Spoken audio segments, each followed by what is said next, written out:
Welcome to Telugu one health. నేను మహాలక్ష్మి. మనతో పాటు health wellness coach doctor Janardhan గారు ఉన్నారు. వారితో మాట్లాడదాం. నమస్తే సార్. నమస్తే. ఈ మధ్యకాలంలో చూసుకుంటే క్యాన్సర్స్, థైరాయిడ్ క్యాన్సర్ అవనండి, రకరకాల క్యాన్సర్స్ వస్తున్నాయి. వీళ్ళు ఎట్లాంటి ఫుడ్ తీసుకోవాలి, వీళ్ళ హెల్త్ని ఎలా కాపాడుకోవాలంటారు? సో రీసెంట్ డేస్లో క్యాన్సర్స్ అనేవి మీరు చెప్పినట్లు చాలా ఎక్కువ అయ్యాయండి. సో ఎందుకోసం అంటే క్యాన్సర్ సెల్స్ని ఎక్కువ గ్రో చేయడానికి మెయిన్ కారణం ఏంటంటే షుగర్ ఫుడ్స్ అండి. సో ఎక్కువ షుగర్ ఫుడ్స్ తీసుకున్నప్పుడు ఏమవుతుందంటే క్యాన్సర్ సెల్స్కి గ్రో అవ్వడానికి ఎక్కువ ఛాన్స్ ఇస్తున్నాం మనం. సో అందుకనే రీసెంట్ డేస్లో చూసినట్లయితే క్యాన్సర్ హాస్పిటల్స్ చాలా ఎక్కువ అయిపోయాయి అనమాట. సో ప్రీవియస్ డేస్లో చూసినట్లయితే ఓల్డెన్ డేస్లో ఎక్కడో రేర్గా చూసాం మనం క్యాన్సర్ హాస్పిటల్స్. ప్రతి చోట ఉంటుంది. సో క్యాన్సర్స్కి డిఫరెంట్ రీజన్స్ ఉన్నాయి. ఒకటి ఈ గుట్కా ఇవన్నీ తినడము, లేదంటే స్మోక్ చేయడము, ఇంకా ఆటోఇమ్యూన్ డిసీజెస్, వీటన్నిటి వల్ల కూడా క్యాన్సర్స్ రావచ్చు.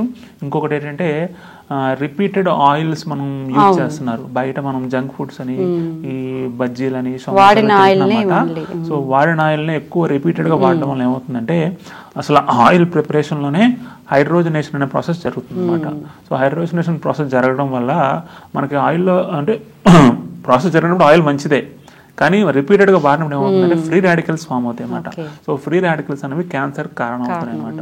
సో ఎప్పుడైతే మనం ఫ్రీ రాడికల్స్ అంటే మీరు ఆయిల్ యూజ్ చేయండి, ఆయిల్లో కూడా నన్ను అడిగితే గానుగ నూనెలు అంటాం కదా. సో గానుగ నూనెలు అనేవి కోల్డ్ ప్రెస్డ్ ఆయిల్స్ అంటాం అన్నమాట. సో అవి చాలా బెటరు. అందులో కూడా సెసమీ ఆయిల్ అంటాం, నువ్వుల నూనె, లేదంటే పల్లీల ఆయిల్, ఇవి బెటర్. కోకోనట్ ఆయిల్ జనరల్ గా మనం మన సైడ్ యూజ్ చేయము, కానీ కేరళ సైడ్ కూడా ఎక్కువ కోకోనట్ ఆయిల్ యూజ్ చేస్తారు. సో దానివల్ల వాళ్ళకి హార్ట్ కంప్లైంట్స్ కానీ క్యాన్సర్స్ కానీ కేరళ వాళ్ళతో పోల్చుకుంటే మనలో ఎక్కువ ఉన్నాయి అన్నమాట. సో అది one of the reason. So ఈ ఆయిల్ చేంజ్ చేసుకోవాలి కంపల్సరీగా. ఇంకొకటి గీ అంటారన్నమాట. సో గీ చాలా మంది మంచిది కాదు అంటున్నారు, అది ఫ్యాట్ అంటున్నారు, కానీ అది చాలా ఒక మిస్కాన్సెప్షన్ అండి. సో గీ అన్నది మన ఓల్డెన్ డేస్ నుంచి కూడా వాళ్ళు ఇంట్రొడ్యూస్ చేశారు. సో గీ మంచిది చెడ్డది పక్కన పెట్టేస్తే గీలో మనం బిర్యానీలో గీ కలుపుకుంటున్నాం.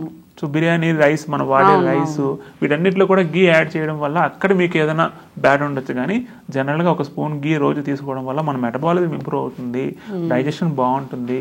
సో టేస్ట్ పరంగా కూడా గీ బాగుంటుంది. సో గీ అనేది గుడ్ ఫ్యాట్ అండి. తీసుకోవచ్చు, మంచిది. గీ తీసుకోవడం మంచిది. అదే హార్ట్ కంప్లైంట్స్ ఉన్న వాళ్ళలో, లేదంటే మనం ఏదైతే ఇంగ్రీడియంట్స్ వాడుతున్నామో దాంతో పాటు అది మనం గమనించుకోవాలి. నార్మల్గా అయితే కనుక ఒక హెల్తీ పర్సన్ ఖచ్చితంగా గీ తీసుకోవచ్చు, నో ప్రాబ్లం అండి.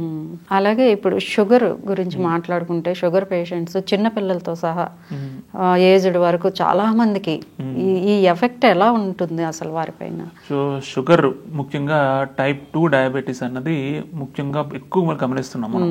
సో షుగర్లో టైప్స్ ఉన్నాయి, టైప్ 1 అని, టైప్ 2 అని చెప్పి. టైప్ 1 అన్నది చాలా రేర్ కండిషన్.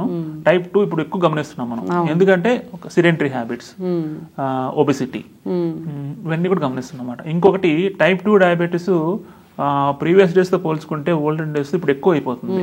ఎందువల్లంటే చిన్న ఎగ్జాంపుల్ చెప్తాను మీకు. మన తాతలు, మన జనరేషన్స్ వాళ్ళకి 50-60 ఏజ్లో షుగర్ వచ్చేది. సో వాళ్ళకు ఒక హ్యాబిట్ ఉండేది. ఫర్ ఎగ్జాంపుల్ వాళ్ళకి షుగర్ ఫుడ్స్ ఎక్కువ ఇష్టం అనుకోండి, ఎక్కువ స్వీట్స్ తింటారు. సో ఇంట్లో ఎక్కువ స్వీట్స్ ఉంటాయి. సో మన ఇంట్లో మన ఫాదర్స్, మన వాళ్ళ నెక్స్ట్ జనరేషన్ మన ఫాదర్స్, వాళ్ళు ఎక్కువ కన్జ్యూమ్ చేస్తున్నారు, అవి ఎక్కువ తింటున్నారు. ఎక్కువ మన ఫ్రిడ్జ్ లో కానీ బయట ఎక్కడ చూసినా కూడా స్వీట్స్ ఎక్కువ ఉంటాయి. ఎందుకంటే మన తాతగారికి వాళ్ళకి స్వీట్స్ ఎక్కువ ఇష్టం. సో ఇంట్లో స్వీట్స్ ఏ ఉంటున్నాయి. సో మన ఫాదర్ వాళ్ళు స్వీట్స్ తింటున్నారు. సో వాళ్ళకి 40s లో షుగర్స్ వస్తున్నాయి. ఇప్పుడు మన జనరేషన్, మన ఫాదర్కి షుగర్ ఎక్కువ స్వీట్స్ ఇష్టం అంటే ఆటోమేటిక్గా మన ఇంట్లో కూడా స్వీట్స్ ఉంటాయి. సో ఆటోమేటిక్గా ఇప్పుడు ప్రెజెంట్ జనరేషన్లో ఎక్కువ స్వీట్స్ కన్జంప్షన్ చేయడం, అలానే ప్రాసెస్డ్ ఫుడ్స్ తినడం, సెడెంటరీ హ్యాబిట్స్, ఇవన్నీ చేయడం వల్ల ఏంటంటే రీసెంట్ డేస్లో 20-30 కూడా షుగర్ ఎక్కువ అయిపోతుంది అనమాట. సో ఈ ఎగ్జాంపుల్ మనం చూసుకున్నట్లయితే మన కరెక్షన్స్ ఖచ్చితంగా మన ఇంట్లో కరెక్షన్స్ చేసుకుంటే మన నెక్స్ట్ జనరేషన్ వాళ్ళకి మనం ఇంట్లో ఎక్కువ వెజిటేబుల్స్ ఎక్కువ తీసుకోవడం. చాలా మందికి మనం మార్కెట్కి వెళ్ళినప్పుడు పిల్లల్ని తీసుకుని వెళ్ళి అక్కడ చూపించాలి వాళ్ళకి అసలు ఏం వెజిటేబుల్స్ ఉంటాయి, ఎన్ని వెజిటేబుల్స్ ఉంటాయి. చాలా మంది మాకు పిల్లలు కూరలు తినరండి, ఓన్లీ బంగాళదుంప లేదంటే పొటాటో తింటారని చెప్పి ఎక్కువ ఇంట్లో పొటాటో యూజ్ చేస్తారు. అలా మీరు యూజ్ చేయడం వల్ల పిల్లలు ఎప్పటికీ డిఫరెంట్ వెజిటేబుల్స్ తెలుసుకోరు, డిఫరెంట్ లీఫీ వెజిటేబుల్స్ తెలుసుకోరు. సో వాళ్ళకి ఎప్పుడు ఇంకా పొటాటో మీద ఉంటుంది అన్నమాట. సో పొటాటో అనేది సింపుల్ కార్బ్, మళ్ళీ అది ఈజీగా ఫ్యాట్ కన్వర్ట్ అయిపోయి ఉంటుంది అనమాట. సో వెజిటేబుల్స్ అన్ని కూడా ఎక్కువ అలవాటు చేసుకోవాలి. ముందు మనం అలవాటు చేసుకుంటే నెక్స్ట్ జనరేషన్ వాళ్ళకి అలవాటు అవుతుంది ఆటోమేటిక్. అలాగే టైప్ 1 కి టైప్ 2 డయాబెటిక్ కి తేడా ఏంటంటే, టైప్ 1 డయాబెటీస్ అంటే మనం ఇన్సులిన్ డిపెండెంట్ డయాబెటీస్ మెలిటస్ అంటామండి.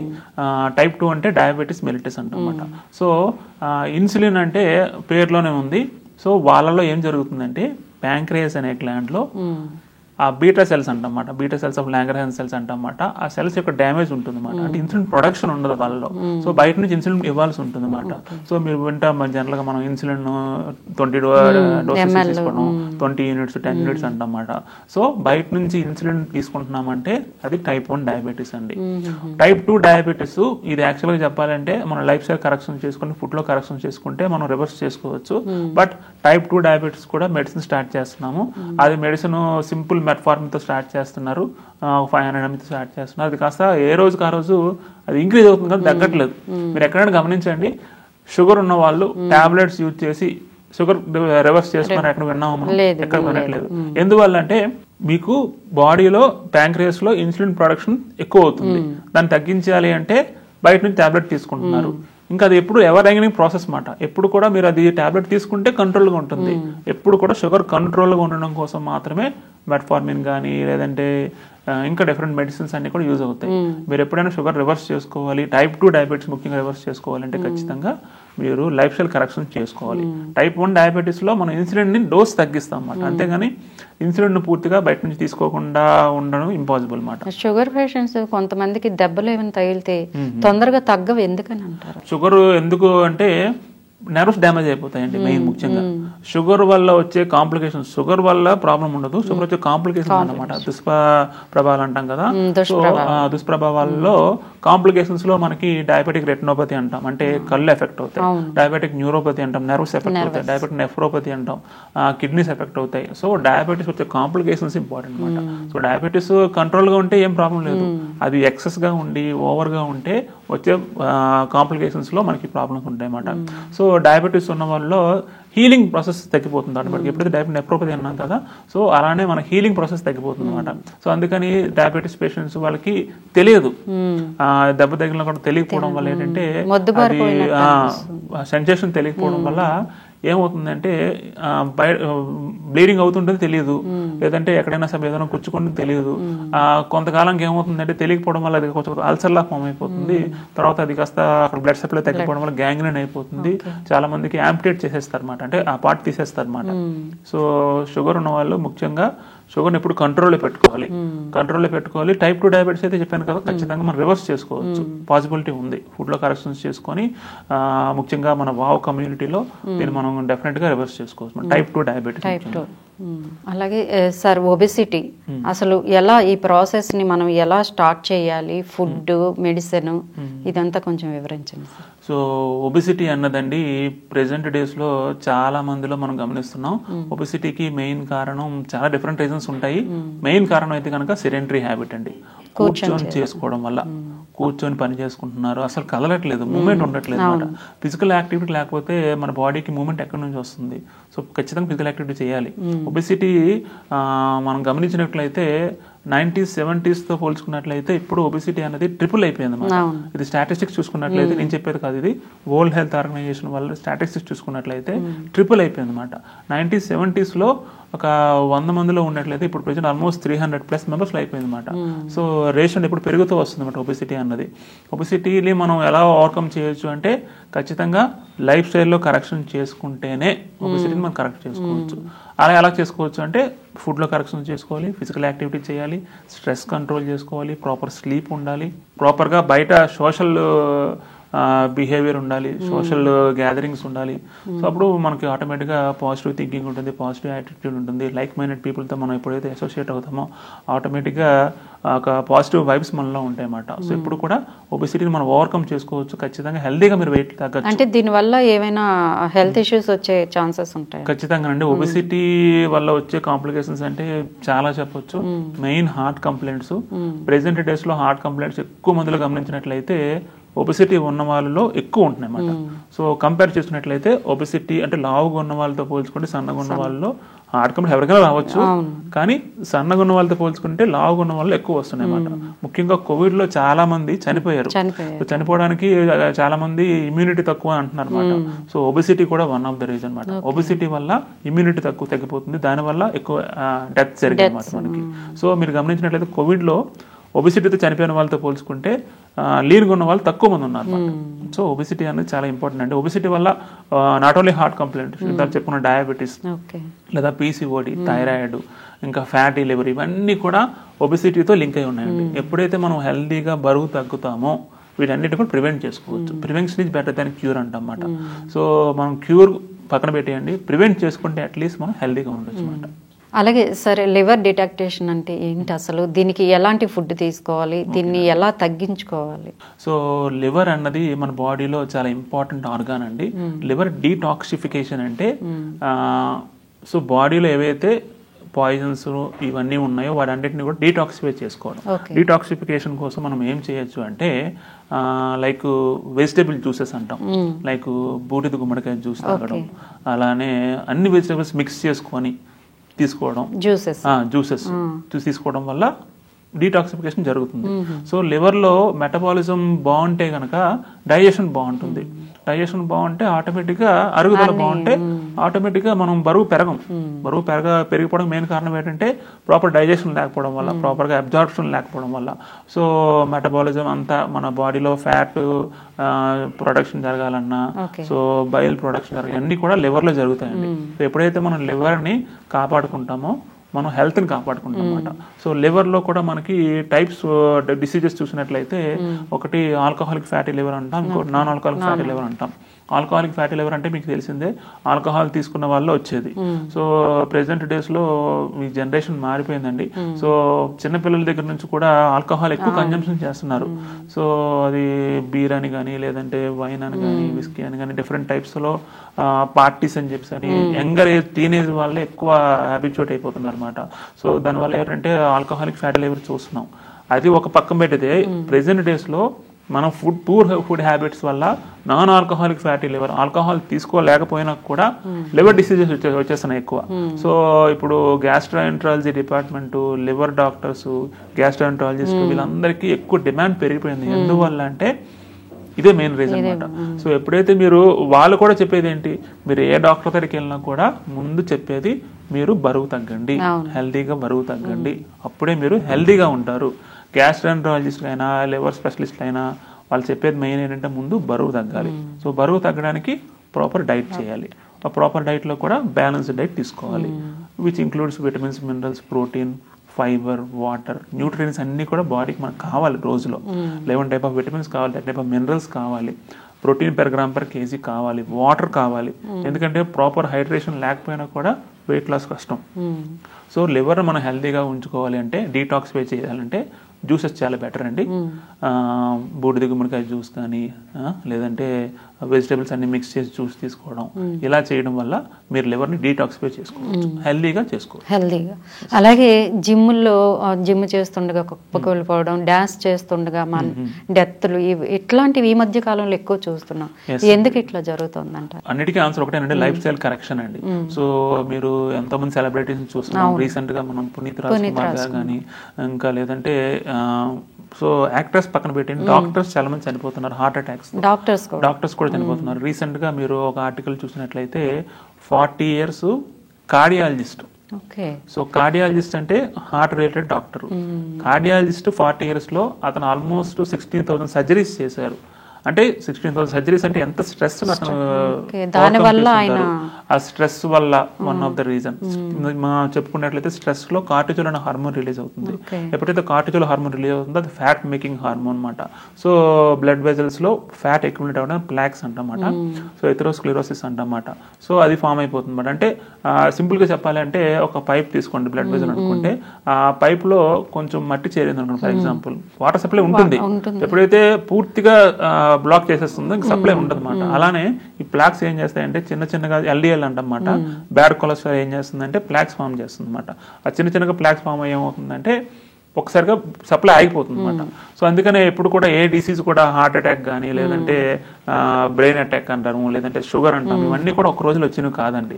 సో ఇయర్స్ టుగెదర్ మన బాడీలో మన పూర్ ఈటింగ్ హ్యాబిట్స్ వల్ల, మన లైఫ్ స్టైల్ కరెక్షన్స్ చేసుకోకపోవడం వల్ల నిదానంగా ఒక్కొక్కటి యాడ్ అవుతూ ఉంది.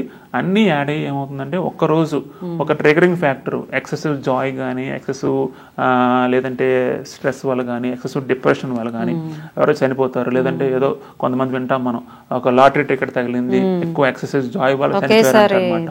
సో ఆ బ్లడ్ సప్లై సడన్గా ఆగిపోవడం వల్ల ఏమవుతుందంటే హార్ట్ అటాక్ కానీ, బ్రెయిన్ అటాక్ కానీ ఇవన్నీ చూస్తున్నాం.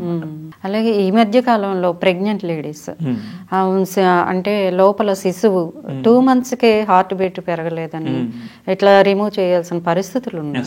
ఎందుకు ఇట్లా జరుగుతుంది? సో దానికి నెంబర్ ఆఫ్ రీజన్స్ ఉంటాయండి. ఒకటి మెయిన్ అయితే కనుక ఈటింగ్ హ్యాబిట్స్ అనేది చెప్తాను కంపల్సరీగా నేను. సో ప్రాపర్ ఈటింగ్ హ్యాబిట్స్ తీసుకోవడం, అంటే కొన్ని జెనెటిక్ ఫ్యాక్టర్స్ కూడా ఉంటాయి.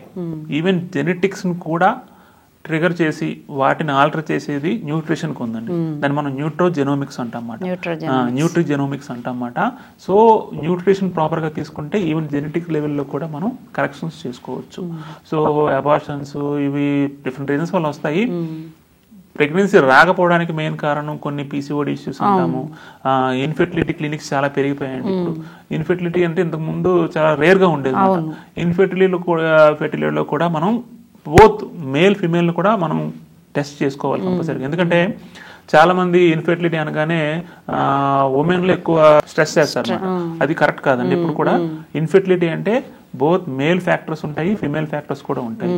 సో ఫిమేల్ ఫ్యాక్టర్స్ లో పీసీఓడి ఇష్యూస్ ఉన్నా, ఈ లైఫ్ స్టైల్ కరెక్షన్స్ చేసుకోకపోయినా వాళ్ళలో ఎక్కువ పీసీఓడి మనం ఇన్ఫెర్టిలిటీ గమనిస్తున్నాం. మేల్ లో చూసుకున్నట్లయితే సెమెన్ కౌంట్ ఎలా ఉంది, అలానే మొటిలిటీ ఎలా ఉంది, ఇవన్నీ కూడా గమనించుకోవాలి మనం. ఎప్పుడైతే అవన్నీ కరెక్ట్గా ఉంటాయో, అది మొటిలిటీ కరెక్ట్గా ఉండి, కౌంట్ బాగుండి, ఎన్ని బాగుంటే ఎక్కువ ఛాన్సెస్ ఆఫ్ ఇన్ఫెర్టిలిటీ తక్కువ ఉంటుంది. ఉమెన్లో చూసుకున్నట్లయితే కొన్ని జెనెటిక్స్గా చూసుకున్నట్లయితే కొన్ని ట్యూబల్ బ్లాక్స్ ఉంటాయి.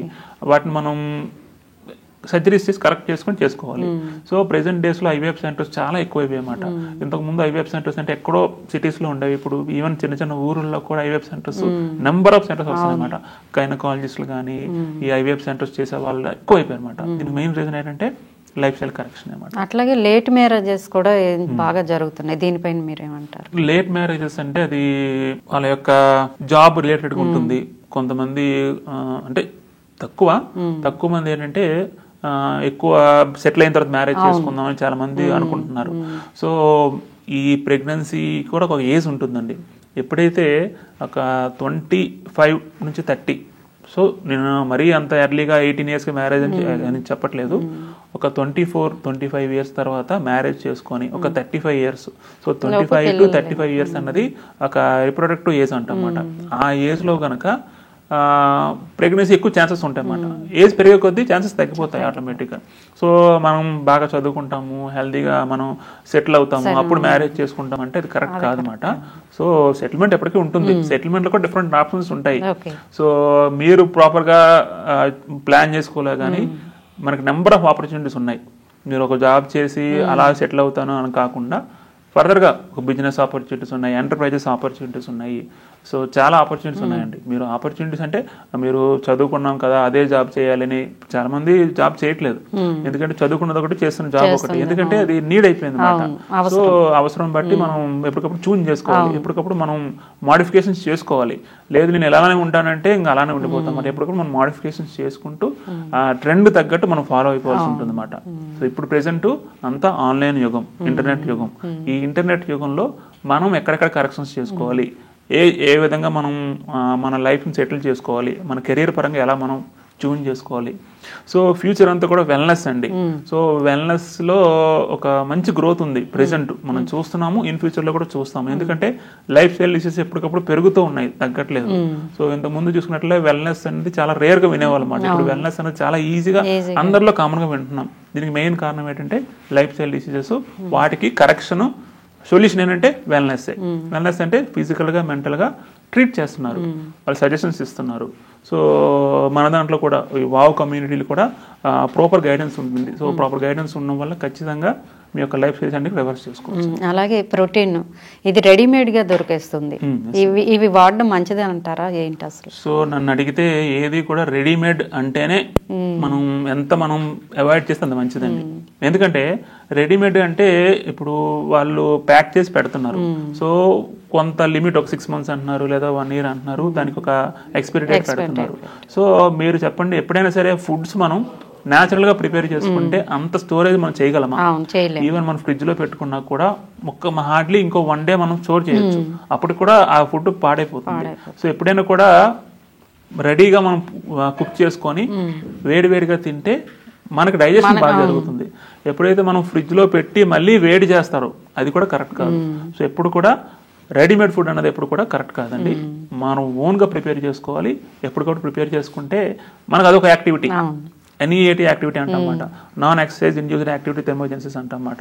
సో మనకు తెలియకుండానే మనం యాక్టివిటీస్ చేస్తాం అన్నమాట. కటింగ్ చేసుకోవడం, క్లీనింగ్ చేసుకోవడం, అటు ఇటు మూవ్ అవ్వడం. సో ఈ విధంగా కూడా మీరు హెల్త్ జనరేట్ చేసుకోవచ్చు. ఓకే సార్, చాలా మంచి విషయాలు చెప్పారు. Thank you very much. Thank you.